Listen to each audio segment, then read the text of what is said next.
അപ്പം ഇന്ന് നമ്മളെ മക്കളെ പറ്റിക്കാൻ രീതിയിലുള്ളൊരു ഐസായിട്ടാണ് കേട്ടോ വന്നിട്ടുള്ളത്. അപ്പോൾ അതാ നമ്മളെ പായസമൊക്കെ ബാക്കി വരുമല്ലോ, അപ്പോൾ അതൊക്കെ ഞാൻ ഈ ട്രേയിൽ ഒഴിക്കുകയാണ്. അപ്പോൾ നല്ല അടിപൊളി സേമിയ പായസമായിരുന്നു കേട്ടോ.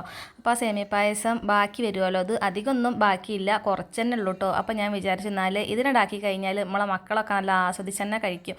പക്ഷേ ഈ വീഡിയോ ഒന്നും ഞാൻ എടുക്കുമെന്ന് ഞാൻ വിചാരിച്ചിട്ടുണ്ടായില്ല. കാര്യം എന്താ വെച്ചാൽ ഇത് ഒഴിച്ച് വെച്ചാൽ അത് അപ്പം തന്നെ കാലിയാവും കേട്ടോ. തൊട്ടും തലോടിയാണ് പിന്നെ നമുക്ക് ആ വൃത്തിയിലും മെനയിലും കിട്ടൂല. അപ്പോൾ ഞാനിപ്പോൾ ചെയ്യുന്നത് എന്താ വെച്ചാൽ ഇത് മുഴുവൻ ഒഴിക്കാനില്ല, അപ്പോൾ ഇട കലർത്തി ഇങ്ങനെ ഇട്ട് കൊടുക്കുകയാണ്. പിന്നെ നമ്മളെ കയ്യിൽ ഇതിൻ്റെ മുകളിൽ വെക്കാൻ സ്റ്റിക്കൊന്നും ഉണ്ടായിരുന്നുണ്ടായിരുന്നില്ല കേട്ടോ. അപ്പോൾ ഞാൻ വിചാരിച്ചാൽ ഈർക്കളണ്ട് കുത്തി കൊടുക്കാമെന്ന്. അങ്ങനെ എല്ലാ ഭാഗത്തും എല്ലാ ഐസിൻ്റെ സംഭവങ്ങളിലും ഈർക്കളണ്ട് കുത്തി കൊടുത്തിട്ടുണ്ട്. പിന്നെ നമ്മുടെ ഫ്രീസർക്കാണ് വെക്കുക, പിറ്റേ ദിവസം കൊണ്ട് എടുത്തിട്ടുണ്ട് കേട്ടോ. അപ്പോഴേക്കും എന്താക്കണോ, ഒരു തലയത്തെ ഐസ് ഒഴിച്ചത് ഒന്നും ഇവിടെ കാണാനില്ല, ഒക്കെ കുട്ടിപ്പട്ടാളങ്ങൾ എടുത്ത് കൊണ്ടുപോയിട്ടുണ്ട് കേട്ടോ. അതിൻ്റെ ബാക്കി ഏതായാലും നമുക്ക് ഒന്ന് തട്ടി കഴിച്ചു നോക്കാം. അപ്പോൾ നമ്മൾ ഐസൊക്കെ ഇന്ന് നല്ലോണം തട്ടി കഴിച്ചിട്ടുണ്ട്. അപ്പോൾ നല്ല ഡീസൻ്റ് ആയിട്ടുള്ള ഐസ് ഇവിടെ കിട്ടിയിട്ടുണ്ട് കേട്ടോ. ഇനി കുട്ടികൾക്കൊക്കെ ഓരോന്നാൾ കൊടുത്തു നോക്കട്ടെ.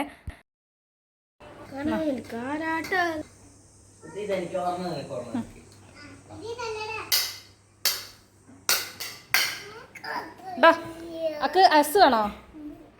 ഒക്കെ ഐസ് വേണോ? വേണം, കഴിക്കണോ?